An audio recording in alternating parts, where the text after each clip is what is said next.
안녕하세요. 모두 리뷰입니다. 시작하기 전 좋아요와 구독 부탁드려요. 피와 살이 되는 리뷰 스토리로 보답할게요. 여러분, 새로 시작한 솔로나라 28기 어떻게 보셨나요?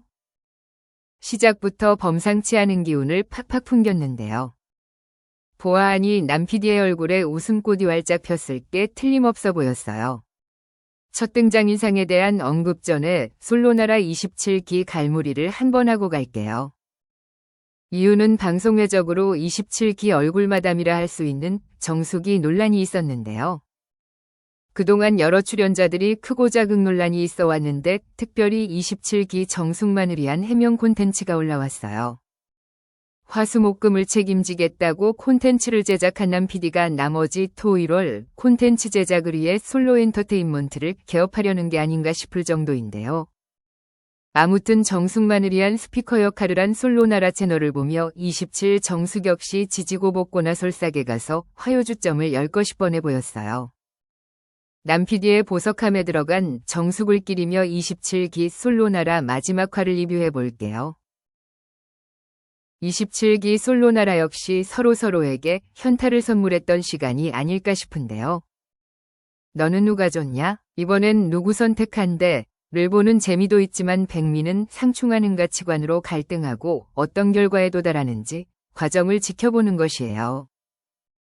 25기에선 남사친 여사친 논란이 있었다면 27기 솔로나라는 장거리 연애를 꼽을 수 있어요. 거기다 한 가지 더 하면 정숙 혼자 연애 프로그램 촬영한 거나 다름없는 상황에 시청자들까지 휘둘려 정숙의 여왕벌놀이에 몰입했다는 것이에요. 아닌 분도 계실 테니 적어도 듀뷰는 그랬습니다. 인기 있는 출연자의 경우 여러 상대들을 간보고 재고 따져본다고 최종 선택까지 어장에 넣어두는 경우가 있어요. 그럴 때 인기 출연자는 마음에도 없으면서 상대방을 희망 고문해 다른 사람을 알아볼 기회마저 앗아간다고 질타를 하기도 해요. 이번 정숙 역시 그런 케이스에 해당한다고 볼 수 있어요. 같이 솔로나라 촬영하는 영식이 넉살 좋게 찍먹탕숙이라고 촌철살인을 날릴 정도면 백종원 대신 흑백요리사에서 안대 쓰고 심사평을 해도 모자람이 없을 경지에 이르렀을지 몰라요. 최종 선택에 다다를수록 연애 노선이 결정된 옥순상철을 제외한 나머지 여자 출연자들은 미스터트로트를 시청하는 어머님 모드가 되었는데요. 일찌감치 요양 모드로 들어간 영숙이하 영수상철 아니면 차라리 배우자를 인별 DM으로 모집하겠다는 현수경자 등 하나둘 모여 정숙TV를 시청했어요. 정숙은 영철이라는 자뻑남을 만난 덕분에 살짝은 억지스러운 악어의 눈물에 엔딩쇼까지 할 수 있었어요. 많은 사람들이 정숙이 외광수에게는 거절하는 의사를 밝힌 반면 영철에게는 거절하지 않았나에 대한 의문을 가지시던데요. 듀뷰의 생각엔 그건 정숙이 거절한 것이 아니라 광수가 정숙과의 관계 정립을 건강한 방식으로 다가갔기 때문이에요. 광수가 한 발짝 다가가면 정숙에게 다가오라고 의사를 묻거나 내가 한 발짝 더 다가가도 될지 혹은 다가가는 게 부담이 되는지 매 스텝에서 관계의 거리를 정확하게 파악했기 때문이에요. 여러분 잘 보세요. 영철은 정숙에게 어떤 방식으로 다가갔나요? 밤늦게까지 술 마시고 정숙에게 너 마음에 든다 꼼장어 먹으러 가자 결혼식은 포항에서 하자라고 일방통행식이었죠. 정숙이 영철에 대해 어떻게 생각하고 있는지 어느 정도 친밀감을 느끼고 있는지에 영철이 질문하지 않아요. 반면 광수는 정숙에게 계속해서 자신의 생각을 이야기하고 거기에 대한 정숙의 생각을 물어요. 내가 너를 좋아하지만 너가 다른 사람을 알아보는 기회를 빼앗는 것 같아 자중하는 중이다. 혹시 내가 너에게 부담을 주고 있니? 등 관계의 발전 가능성에 요지를 두고 정숙의 생각을 물어요. 정숙이 핵심을 빼고 최대한 두루뭉술하게 대답을 했지만 광수의 핵심을 찌르는 질문에 요지를 빼고 대답하긴 어려웠어요.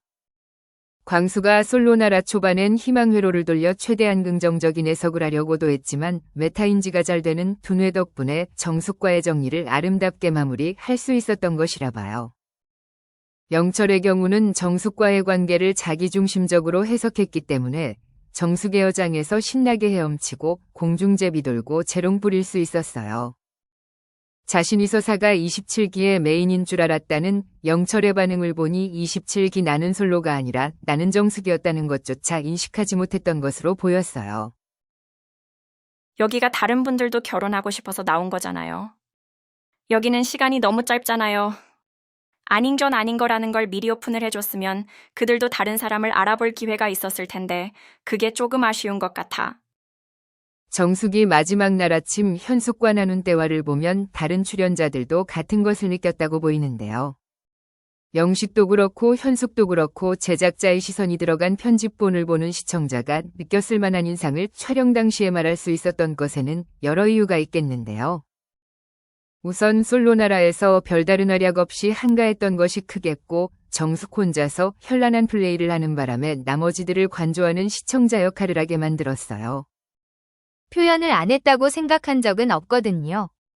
애매하게 한 적도 없고, 목적 자체가 인기녀이고 싶어서 그랬던 적은 없고, 정숙의 해명에 뒤이어 데프콘이 슈퍼데이트가 패착이었다고 말하는데요.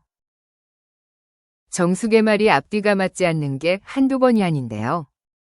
대표적인 예가 데프콘이 말한 슈퍼데이트예요. 상철에게 까이고 다음으로 영수가 가장 마음에 있었지만 정숙의 말 그대로 뒤늦게 들이댔기에 괘씸해서 일부러 휴대권을 쓰지 않았어요. 정숙이 슈퍼데이트를 쓸 남자를 선정하는 심사 기준이 자신을 위해 노력한 정도라고 밝혔는데 영수는 장거리 앓는 소리를 해 자격미달이라고 했어요.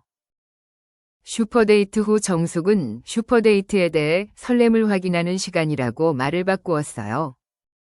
다른 해로 랜덤 데이트 후 여출들 모인 자리에서 광수가 무릎 베개를 했는데 이렇게 설렘이 없어도 되는가 싶었다고 말했어요. 휴대권을 사용하는 이유가 나에 대한 노력이 설렘을 확인하는 시간이었다고 탈바꿈한 이유는 방송 후 닥칠 반응이 예상되어서 바꾸었다고 볼 수밖에 없을 것이에요. 어찌됐든 정숙이 뒤늦게 들이대는 영수와 기싸움을 펼치는 동안 광수와 영철은 이용만 당한 피해자라 할 수 있어요.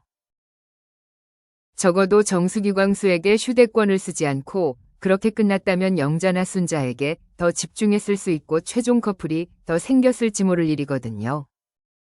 정숙이 정숙 본인만을 위한 플레이를 한 것이 당연한 일이라고 할 수도 있어요.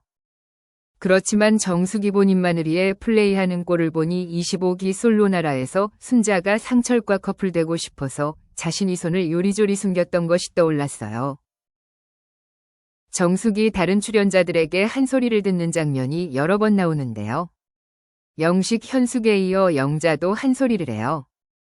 마지막 데이트 선택 때 영자와 정숙이 영수를 선택했는데요. 제작진이 정숙에게 영수 선택하라고 따로 오더를 넣는 것도 아닌데 영수를 선택해놓고 제작진이 나쁘다며 남 탓을 해요. 이 말을 들은 영자는 어이가 없었는지 바로 잡아주는데요. 그래도 이게 맞지. 그러니까 슈퍼데이트권을 영수로 쓰지. 그랬으면 영수도 더 빨리 정리했을 텐데. 영자 역시 정숙의 플레이에 간접적으로 피해 입은 사람이라 할 수 있을 것이에요. 그러자 정숙은 보답의 의미로 가치 있는 사람에게 쓰고 싶었다고 해요. 여기서도 정숙은 앞과 뒤가 다른 말을 하고 있어요. 가치 있는 사람이 광수와 영철이었다면 마지막 선택에서 둘 중 한 명을 선택했어야죠. 정숙의 말대로라면 가치도 없는 영수에게 데이트권을 써서 소중한 시간을 허비하는 걸까요? 두뷰에게 정숙의 해명들이 진심으로 느껴지지 않는 건 행동과 말이 따로 놀기 때문이에요. 거기다 정숙은 회피하는 성향도 보이는데요. 방금처럼 자신의 선택을 제작진 탓으로 돌리려는 것을 보면 그래요. 더 보태면 정숙의 선택으로 영철은 상당히 기분이 상했는데요. 그럴 만한 일이었기에 정숙은 영철과 대화로 정리할 필요가 있었지만 행동으로 옮기지는 않고 눈치만 살폈어요. 점점 약이 오른 영철이 무리를 만들고 눈치코치 백단 5천조 단인 정숙은 단번에 분위기를 읽었어요. 이게 참 재미있는 상황인 게 정숙이 없는 무리는 정숙에 대한 이야기를 나누고 정숙이 있는 무리는 정숙을 중심으로 대화를 나누는 것을 보며 참으로 재미있었어요. 영철의 기분이 자기 때문에 상했다는 걸 뻔히 아는 정숙은 대화로 풀 생각은 안 하고 영식을 불러냈는데요. 저기서 계속 뭔가 들려 내 얘기를 하는 게 그게 맞아. 다 같이 있는 자리에서 내가 잘못한 거 있어? 영철이가 오늘 마음이 아프긴 했어. 정숙의 동공이 흔들렸는데요. 분명 자신 때문에 영철이 마상 입었다는 것을 아는 정숙은 당사자를 불러내 왜 그러냐고 물어보면 될 것을 상관없는 영식을 불러내 물었어요. 정숙이 자신이 잘못한 게 있냐고 물은 이유는 뭘까요? 아마 속으로 알고 있었지만 정숙은 잘못한 게 없다는 대답을 듣고 싶었던 것은 아닐까요? 탕수육감별사 영식은 정숙의 편을 들어주지 않고 정확하게 포인트를 집어줬어요. 자신이 영철에게 제대로 거절하지 못했다는 이유로 상황이 이렇게 된 것이 그렇게 잘못한 일이냐고 영식에게 다시 물었어요. 물론 정숙의 말만 들었을 때는 그럴만했다고 할 수 있어요. 하지만 정숙의 말에 동조해주기 어려운 건 공용거실에 모이기 전 여자 숙소에서부터 영수도 빨리 대화하라고 부추기고 다들 여러 차례 권유했지만 민기적 뭉개고 있었기 때문이에요. 정숙이 영철 멋지다는 장황한 설명과 함께 다시 한번 물었던 것은 영식으로부터 정숙 잘못이 아니라는 확신의 동조를 받고 싶었기 때문일 것이에요. 영식은 조그만 소리로 그렇지라고 말하며 고개만 까딱해 소극적으로 반응했어요. 그걸 옆에서 보고 있는 광수님은 어떨까? 정숙이 왜 광수를 끌어다 붙이는지 그게 정수경철과 무슨 상관관계가 있는지 모르겠는 두뷰였어요. 짐작가는 부분이 있다면 댓글 부탁드려요. 맞아. 광수형도 엄청 힘들어했어. 솔직히 말할게. 영식이 광수도 영철만큼 힘들었다는 사실을 말하자 정숙의 눈에 눈물이 고였어요. 정숙이 심경에 많은 부분이 흔들렸겠지만 아무래도 가장 큰 부분은 영식이 쌉티처럼 정숙의 편가르기에 동조해주지 않았기 때문일지도 몰라요. 영식의 조언이 참으로 적재적소, 비단 같은 말이었지만 정숙이 듣고 싶었던 말은 아니었기에 대화는 그렇게 마무리됐어요. 정숙은 거실로 들어와 현숙에게 바로 달라붙어 영철이 자기 욕을 하고 다녔다고 험담을 했어요. 두뷰는 이런 정숙의 행동이 영철의 악플 감당되나 못지않은 행동이라고 보였는데 워낙 주옥 같은 장면이 쏟아지는 구간이라 묻혀버린 게 아쉬울 정도였어요. 정숙과 영철이 비슷한 수준으로 남들 신경 안 쓰고 오롯이 자신을 위해 휴대권 쓰고 뒷담화하고 눈물 흘리고 의미부여한 꽃다발에 편지 쓰는 걸 보며 어찌 보면 둘이 천생연분이었을지도 모르겠구나 싶었어요. 27기 여출들이 일찌감치 싹을 알아보고 24옥순과 경쟁해보라는 권유가 있었듯이 27 정숙이 24옥순보다 이랬다 저랬다 말 바꾸는 스킬이 몇 단계 더 높기에 남PD 엔터테인먼트와 전속 계약이 성사된 것으로 보이는데요. 지지고복글 여행을 갈지 나솔사계를 나올지 아니면 이 차단동 영상이 나올지 뭐가 됐든 정숙 건승. 여러분의 생각을 댓글로 알려주세요. 감사합니다.